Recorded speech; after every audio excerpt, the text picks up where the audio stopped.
Welcome to a special show on the 2025 Delhi Literature Festival, a celebration of words, ideas and culture held at the iconic Bikaner House in the heart of the capital. This year's theme, Delhi Writes, Voices, Visions and Verses, brought together powerful conversations at the intersection of literature, business, politics and policy. Join us for a few highlight conversations in these special episodes of Media Dialogues with Storyboard 18 as some of the finest minds took to the stage with bold books, sharp insights and unfiltered perspectives.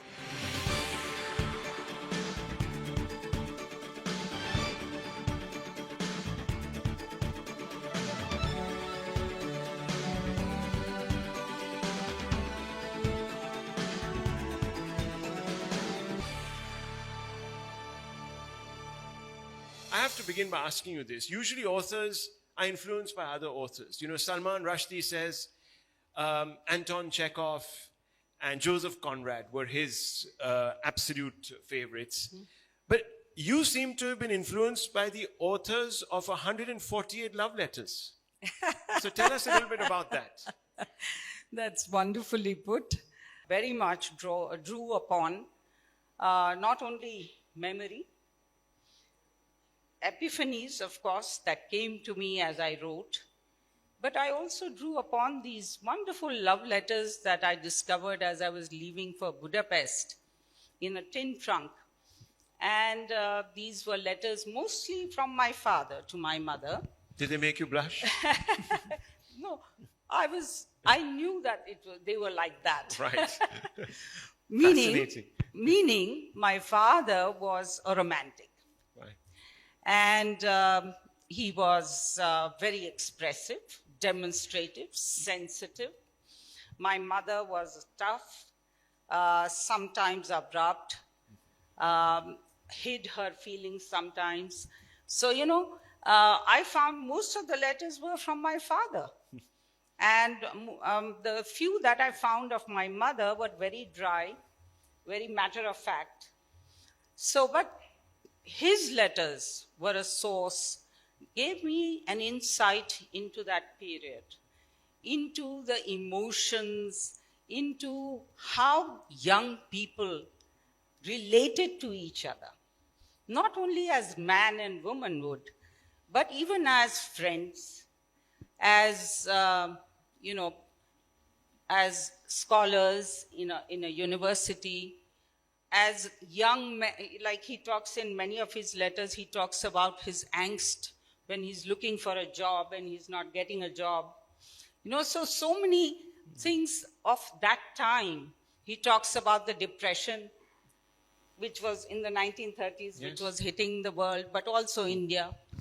So all of this is very much expressed in those letters. So I have mined them, definitely. And, but for David, it may well have turned into an epistolarian novel. Yeah. But I plan to, I hope someday, have it as a separate novel, you know, like Tumhari Amrita type of novel.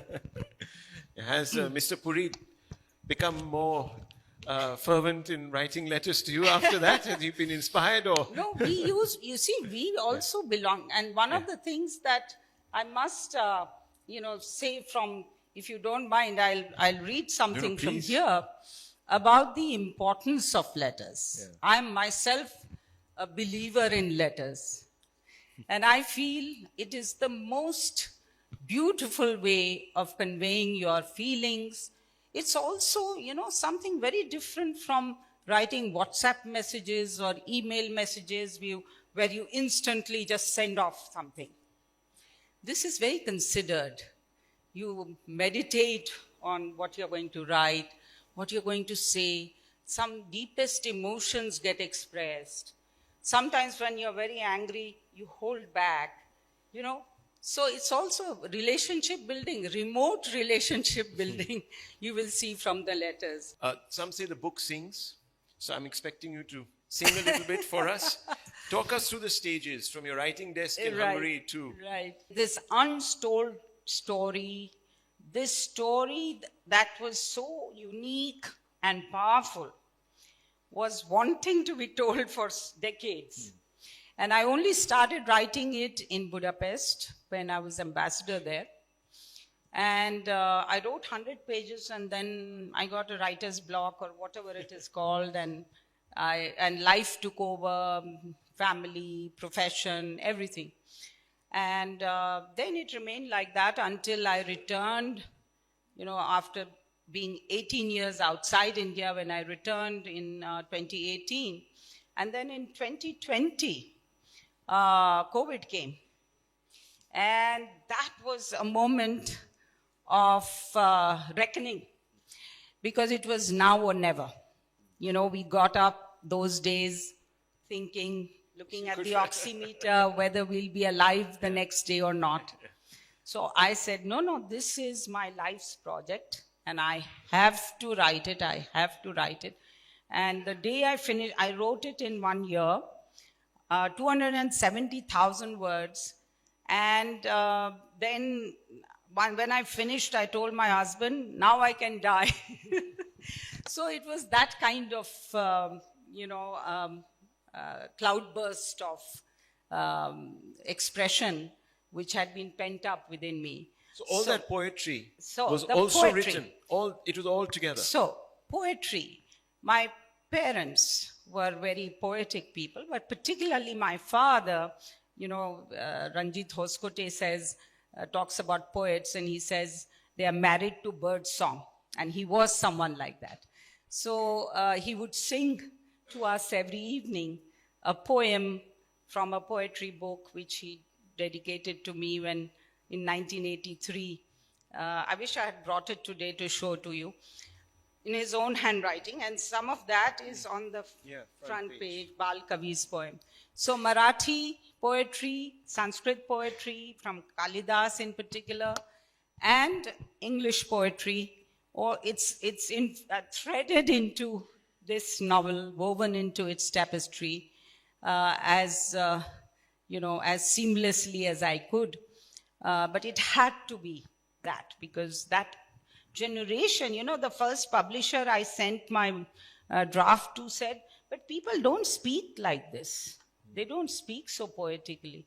So I said, you should have met my parents and people of that generation. They were very literate, literary, and they would spout poetry with.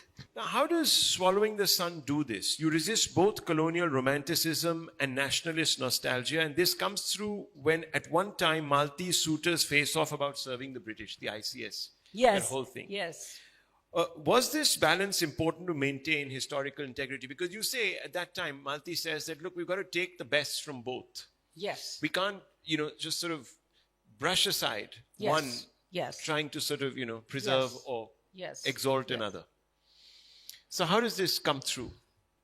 So I've tried to look at history and that period through the eyes of young Indians of that time.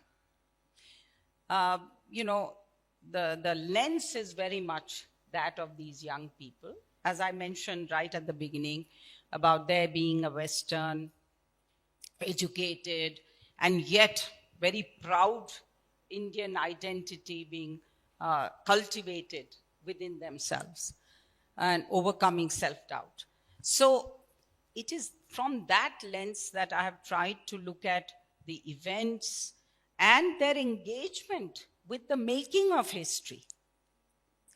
So if I will look at how they engage with the freedom movement. If you look at Guru and Malti, they begin with the theater of resistance, staging a play by Mama Varerkar, one of the revolutionary writers, playwrights of that time. And they play these very idealistic young, one is a young lawyer, the other is this feminist, early feminist Nandini, and how they then become lovers. But most importantly, it's a very strong nationalist statement. And in Marathi, the first play held at Elphinstone College. And then that leads to satyagraha cells being formed as a follow-up. And then their engagement in the Simon Commission protests, their classmate is Yusuf Meher Ali, and then I think the swallowing the sun moment for Malti comes when later she finishes her legal studies and she wins a major trial of, a revolutionary who happens to be her landlord, Mohan Kaka, and who had engaged in armed resistance. But it's a path-breaking trial and precedent-setting one. So there is this whole trajectory of how they engage, how they see the British Raj, how they see other people who are engaged in freedom struggle. Also the contestations between Veer Savarkar, Hindutva, Hindu Mahasabha, also the Anushrilan Samiti and the armed revolution versus Mahatma Gandhi's peaceful resistance and non-cooperation movement, all of that. And then there is this element I think you mentioned when we were talking earlier, that there is this element of to what extent women were engaged in this freedom movement. And that, along with other unsung heroes without whom the Mahatma Gandhis and the Madan Mohan Malviyas and the Annie Besants would not have achieved what they did. So I wanted to bring out that aspect of women's contribution to the freedom movement. You've got a huge reception there and it has struck a chord. So how does it strike a chord with so many different, from the Northeast down to the South? How does a book that is actually centered around characters from Maharashtra, let's be honest, evoke such a response? Well, first of all, as I said, it is, the themes are universal. Also very rooted and pan-Indian in that sense. So it's very authentic and Indian, but also with universal themes. So I've found that even non-Indians have warmed to it very spontaneously. And it's intergenerational. To use, someone said that it is tense without time. It's timeless. So even though it is a historical fiction, it is contemporary. It is, as you said in the beginning, very relatable to the readers. Yeah. And I've found that not only women, but also men have loved it, and young people have loved it, as well as the older generation who can relate to their fathers and grandfathers having participated in the freedom movement, and it is a tribute to our ancestors. More from the Delhi Literature Festival in just a bit, including bold takes, brilliant books and unfiltered perspectives from the sharpest minds in business, policy and the arts. Stay with us.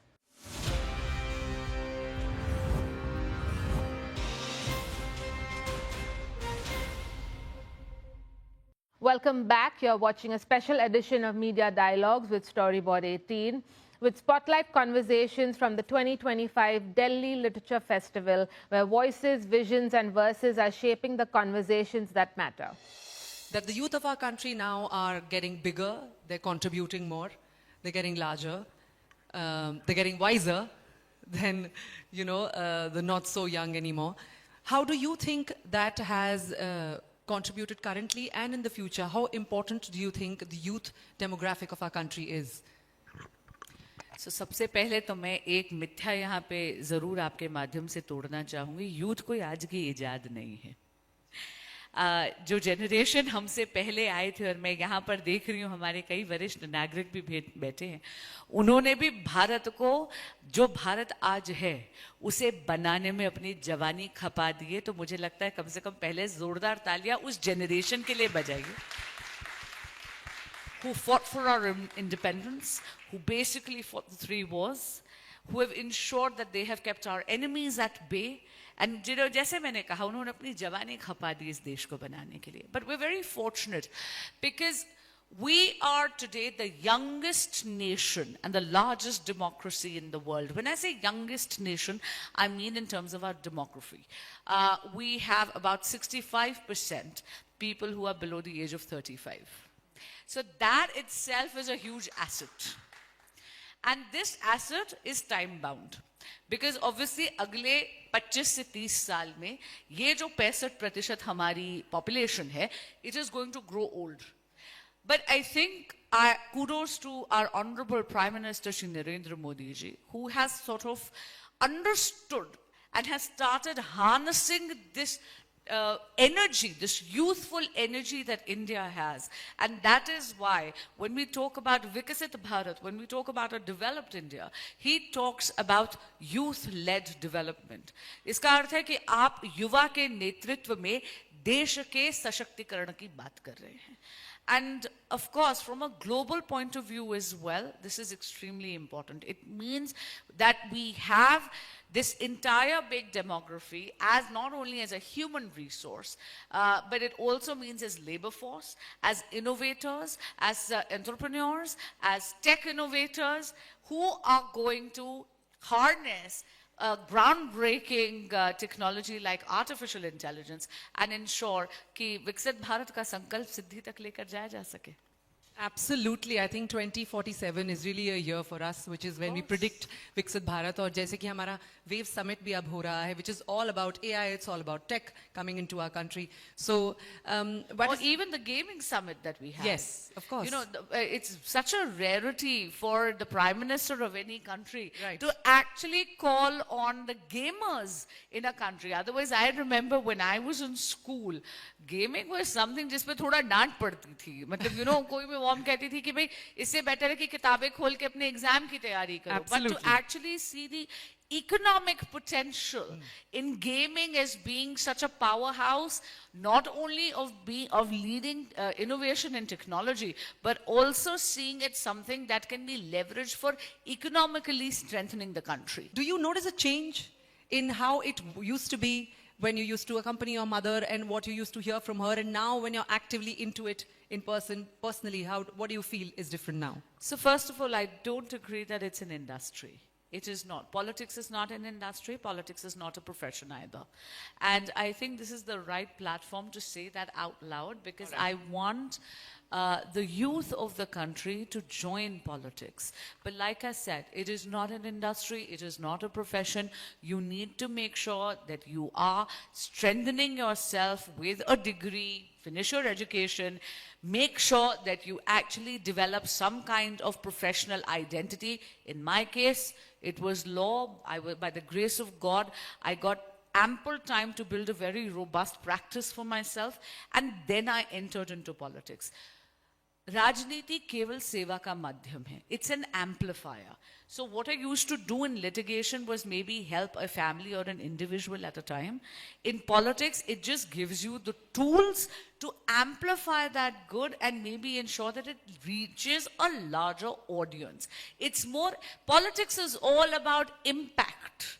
You know, many people talk about the political game. It's never about playing the game. It is never about being played. It is about rewriting it, always. And I think that is the difference that one must understand. Regarding my background, yes, I was very fortunate to be born to Srimati Sushma Swaraj and Shri Swaraj Kaushal. But very strangely, my parents actually ensured very deliberately that I was never exposed to their political life. I did go campaigning with my mother when I was very young, but I think it was a very beautiful childhood which was very sheltered, kept away, very normal childhood.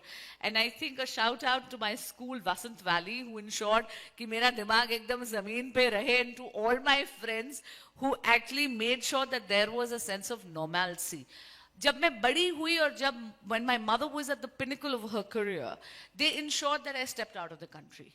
और वहां पर जब आप you're in an anonymous situation, वहां पर आटे दाल का भाव आपको पता चल जाता है. जब आपको खुद अपने बर्तन मांजने हैं, आपको खुद अपनी लॉन्ड्री करनी है, you have to look after yourself. And when I say you have to look after self, you have to show up for yourself, and that is very important to ensure that every individual needs to know this so that they become confident human beings. But yes, I would say that my mother's presence of politics definitely feels like कि जो स्नेह उनके प्रति था वो आशीर्वाद बनकर मुझ पर जरूर बरसता है. लेकिन that doesn't mean that I don't have to put in the work. At the end of the day, people are going to judge you, and by people I mean my constituents, I mean the average Joe. They are going to judge you on your effort, on your endeavors, on your projects, on your vision. And as they say in litigation, you're as good or as bad as your last case. That's true for politics as well. I'm just going to say, I feel very blessed for this opportunity. And I'm very grateful कि लाल किले के परिसर से इस साल पिछले बार जब 15 अगस्त हो रही थी तो आदरणीय प्रधानमंत्री श्री नरेंद्र मोदी जी ने इस देश के युवा का आह्वान करा था. He had asked for 1 lakh youth who do not come from any political background to come and join politics. I will not only chime in what he's saying, but even request very earnestly, the country needs you. Please come. It's very easy to look at movies and say politics is a very dirty game. If it is, then it is your responsibility to join it and clean it up. And especially to the young women of India, I want to say, remember, the 18th Lok Sabha is the last Lok Sabha where you're going to find women underrepresented. क्योंकि नारी शक्ति वंदन अधिनियम आ गया है.